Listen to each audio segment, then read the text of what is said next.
The moment I realized he had been inside my cabin wasn't when I saw the muddy footprints. It was when I found the battery removed from my flashlight. And I knew for a fact I hadn't taken it out. I'm 62 years old. Retired electrician. I've spent more nights in the woods than I've spent in hotel rooms. I don't scare easily and I don't panic. I prepare. That weekend in late October, I drove up to a private hunting lease in northern Pennsylvania. No cell service. No neighbors within 3 miles. Just one old timber cabin I'd used for years. I arrived mid-afternoon. The woods were cold and still. That particular kind of stillness you only get when the leaves are half gone and winter is thinking about arriving. Everything looked normal. The lock wasn't broken. Windows intact. No signs anyone had been around. I unlocked the door, stepped inside, and did what I always do. A sweep. Bathroom. Storage closet. Under the bunks. Back room. Everything clear. I set my gear down. That night, around 10:30 p.m. I heard the first sound. 3 slow knocks. Not loud. Not frantic. Just deliberate. From the back wall of the cabin. Now here's the thing. That wall faces nothing but forest. No porch. No steps. No reason for anyone to be standing there. I didn't move right away. I listened. Silence. Then again. 3 knocks. Evenly spaced. I grabbed my shotgun and stepped toward the back window. I flicked on the floodlight that covers that side of the cabin. Nothing. Trees. Brush. No movement. No footsteps walking away. And that's what bothered me. If someone had knocked and run, I would have heard it. The leaves were dry. Every step out there makes noise. But I heard nothing. I shut the light off. And that's when it happened. A single knock. From the front door. I didn't sprint. I didn't shout. I walked slowly to the front window. No one. But the front floodlight was on. I hadn't turned it on. I felt something shift in my chest. Not fear. Recognition. Someone was testing the perimeter. I opened the door fast, stepping out with the shotgun raised. The yard was empty. But the truck. My truck was open. Driver's side door cracked. I was certain I'd locked it. I walked over carefully. Nothing looked stolen. But the dome light was off. That light stays on when the door is open. I climbed in. The bulb had been unscrewed. I didn't sleep that night. I shut off every light and sat in the dark with the shotgun across my knees. Around 1:15 a.m. I heard footsteps. Slow. Not circling. Not pacing. Just walking directly toward the cabin. Crunch. Pause. Crunch. Pause. Like someone who knew exactly where he was going. He stopped just outside the front wall. I could hear breathing. Not labored. Not hurried. Just steady. And then, quietly, "You forgot something." The voice wasn't loud. It didn't echo. It sounded close. Too close. I didn't respond. I didn't move. After about 10 seconds, I heard the footsteps again. Walking away. Not running. Not hiding. Just leaving. I waited until daylight. When the sun came up, I stepped outside. That's when I saw the marks. Boot prints. But not random ones. He had walked straight lines. Front wall to back wall. Back wall to truck. Truck to side window. Like he was measuring. Mapping. Studying. And near the truck door, pressed into the dirt, was something small and metallic. 2 AA batteries. That's when I checked my flashlight. It was sitting on the shelf inside the cabin where I'd left it. But it felt lighter. I unscrewed it. Empty. He had been inside. At some point between my arrival and that first knock. Inside my cabin. In total silence. And I never heard him. I didn't leave immediately. I told myself I needed to think. To understand. But the woods didn't feel the same anymore. Around noon, I noticed something else. The old game camera mounted near the trail. It was gone. I walked down to where it had been fixed to the tree. The strap had been cut clean. Not torn. Cut. Someone had removed it carefully. Which meant they now had footage of me arriving. Of me entering the cabin. Of me unloading my truck. I packed up fast after that. Not frantically. Just efficiently. I locked the cabin. Got in my truck. Turned the key. Nothing. The battery was dead. I'd replaced it 2 months earlier. It was new. I stepped out and opened the hood. Battery cables disconnected. Not loose. Removed. Carefully placed to the side. He didn't want me leaving quickly. I reconnected them. Truck started. As I pulled out of the clearing, I saw something that stopped me cold. About 200 yards down the dirt road, standing between the trees, a man. No orange vest. No hunting gear. Just dark clothing. He wasn't waving. Wasn't moving. Just watching. And as I drove closer, he stepped backward into the trees. Slowly. Like he wasn't afraid of being seen. I never saw his face. I reported it to the county sheriff. They searched the area. Found nothing. No camera. No footprints beyond the clearing. No signs of forced entry. The officer told me maybe it was kids. Maybe a prank. But kids don't disconnect batteries. And they don't whisper through cabin walls. I went back 2 months later with 2 friends. We replaced the camera. Added extra locks. Motion lights. Nothing happened that weekend. No knocks. No footsteps. No missing batteries. It almost felt like it had been imagined. Until I checked the game camera footage the following week. There was one image. At 3:12 a.m. A man standing 10 feet from the cabin. Facing the lens. No flashlight. No visible weapon. Just staring directly into the camera. And the timestamp glitched. The next image? 3:12 a.m. Same minute. But he was closer. So close his face filled the frame. Eyes open. Unblinking. And then nothing. The camera shut off after that. Battery drained. Completely. I sold the lease last spring. I haven't been back. What unsettles me isn't that someone was out there. It's that he never tried to break in. Never tried to attack. He just demonstrated control. He showed me he could enter, disable, observe, and leave, without me ever knowing. And I still think about that sentence. You forgot something. I still don't know what he meant. The first thing I saw when I opened my eyes wasn't the trees. It was the zipper on my tent. Halfway open. From the outside. I'm 58 years old. Vietnam-era Marine. I don't spook easy, and I don't camp unprepared. I carry a sidearm. I keep a knife within reach. I don't drink when I'm alone in the backcountry. That trip was supposed to be simple. 3 nights in western Montana. Fly fishing a river I'd fished a dozen times before. Remote, yes, but familiar. I'd parked at a Forest Service access point and hiked about 4 miles into a gravel bar along the river where I'd camped before. No one else had signed the trail log that morning. The first day was quiet. Cold water. Clean air. Elk tracks near the treeline. I pitched my tent well before dark, strung a line for food, and built a small fire. Nothing unusual. Around midnight, I woke up once to relieve myself. I stepped outside, scanned the treeline with my headlamp, listened. Nothing. I zipped the tent shut carefully. I remember that. I am meticulous about that. Which is why when I woke up at dawn and saw the zipper open 6 inches, my stomach tightened immediately. I hadn't opened it. I reached slowly for my pistol before sitting up. No sound outside. No movement. I unzipped the rest of the way and stepped out. The river moved the same as always. The trees stood still.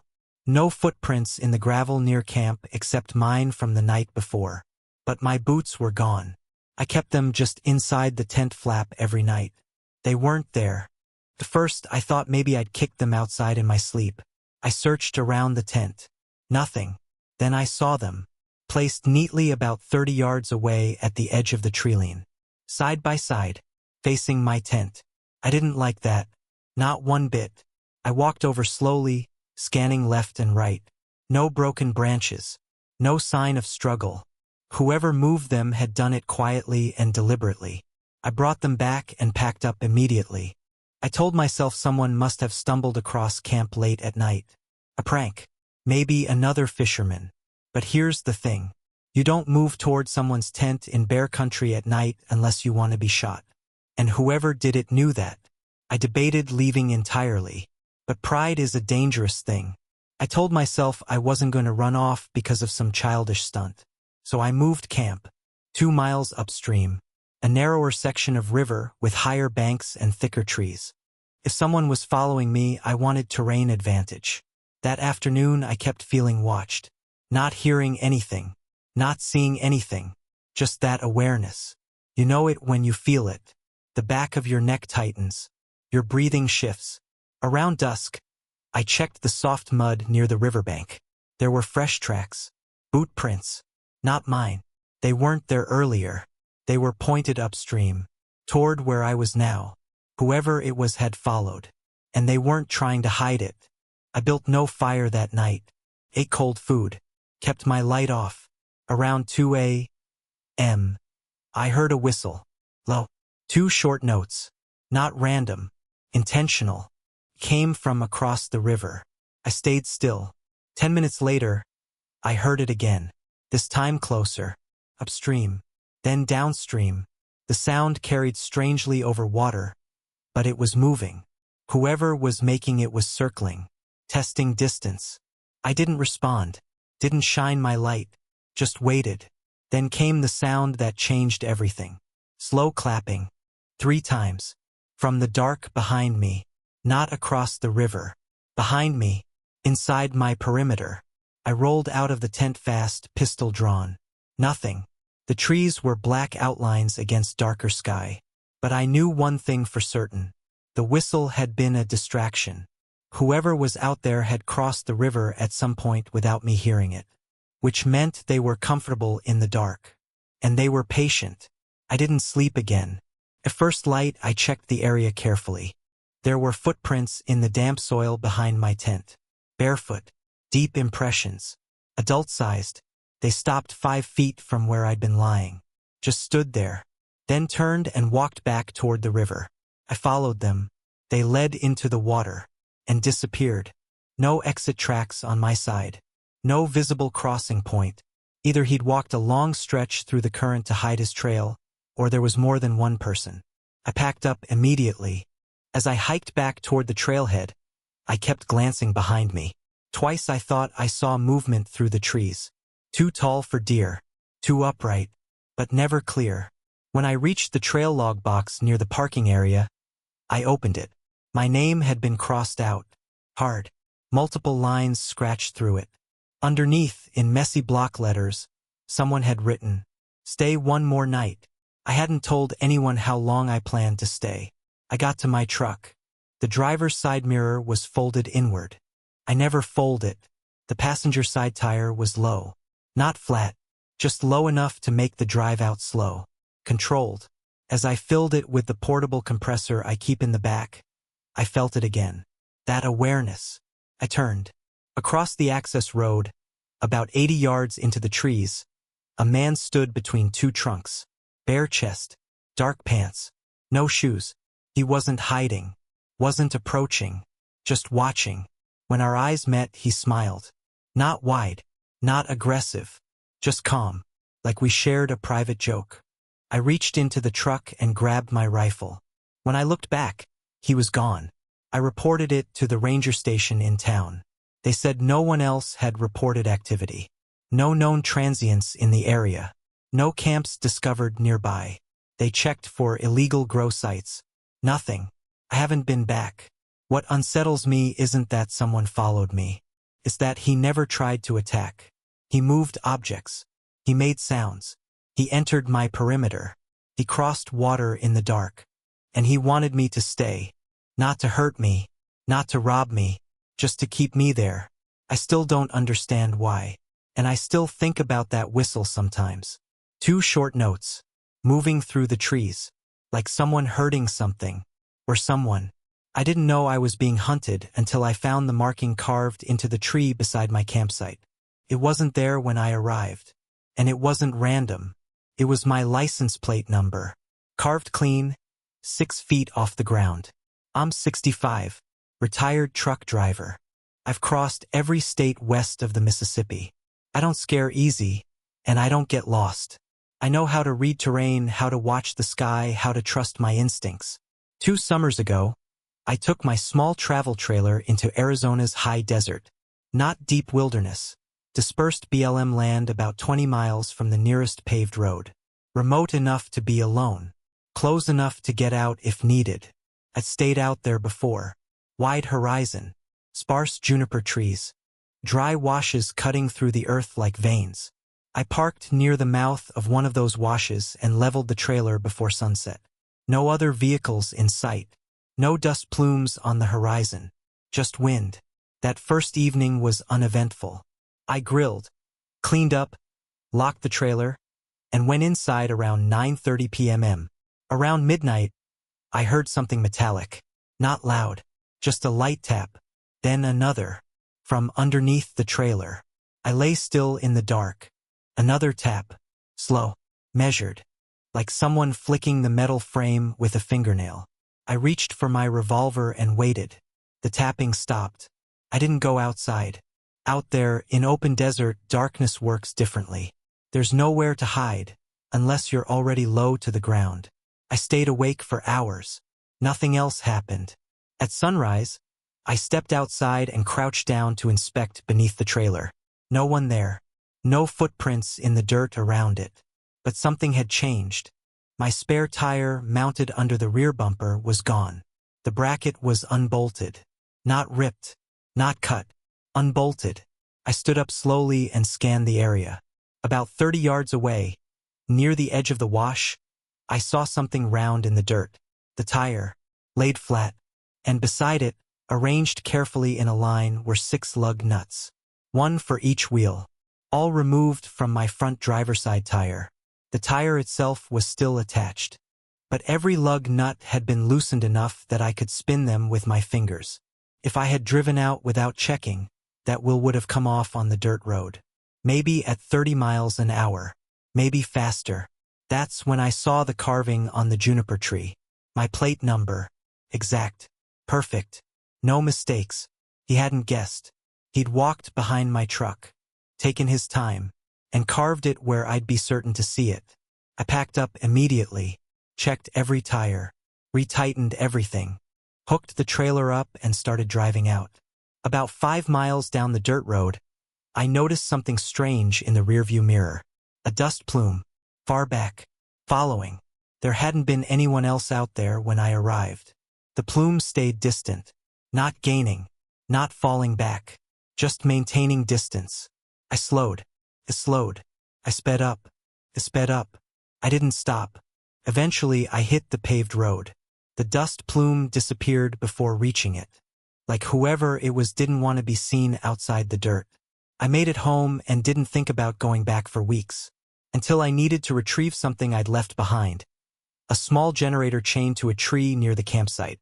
I convinced myself it had been a random vandal. Some drifter. Someone bored. I returned mid-morning. The generator was gone. The chain lay on the ground, cut clean. But that wasn't the worst part. My campsite had been altered. The fire pit stones were rearranged. My old tire tracks in the dirt had been traced over, deepened, like someone had carefully followed every groove with a shovel. In the center of where my trailer had been parked, there was a circle drawn in the dirt, perfectly round, about the size of my trailer. And in the middle of that circle, pressed into the earth, was something metallic. My license plate, removed from my truck, bent slightly, and laid face up. I stood there for a long time trying to make sense of it. I hadn't noticed the plate missing on the drive home, which meant he'd taken it sometime after I left. Maybe while I was hooking up, maybe while I was distracted, or maybe on the road. That thought hit me harder than anything else, because that meant the desert wasn't the only place he'd been close. I heard an engine then, low, distant, from somewhere beyond the wash. I turned slowly.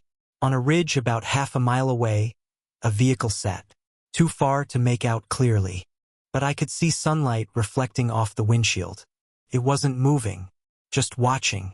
I got in my truck, locked the doors, started the engine. As I pulled onto the dirt road, the vehicle on the ridge moved, not toward me, parallel, keeping distance, tracking. When I reached pavement again, it didn't follow, just stopped at the edge of the dirt, like it knew exactly where its territory ended. I went to the sheriff's office in town, filed a report. They told me vandalism in dispersed areas happens. Tire tampering, though, that got their attention. They asked if I had enemies. I'm 65. I don't. They sent a patrol out there days later. Nothing found. No camps. No recent tracks beyond mine. No sign of anyone living in the washes. I never went back. I sold the trailer that fall. What unsettles me isn't that someone sabotaged my truck. It's that he didn't do it to rob me. He didn't take valuables.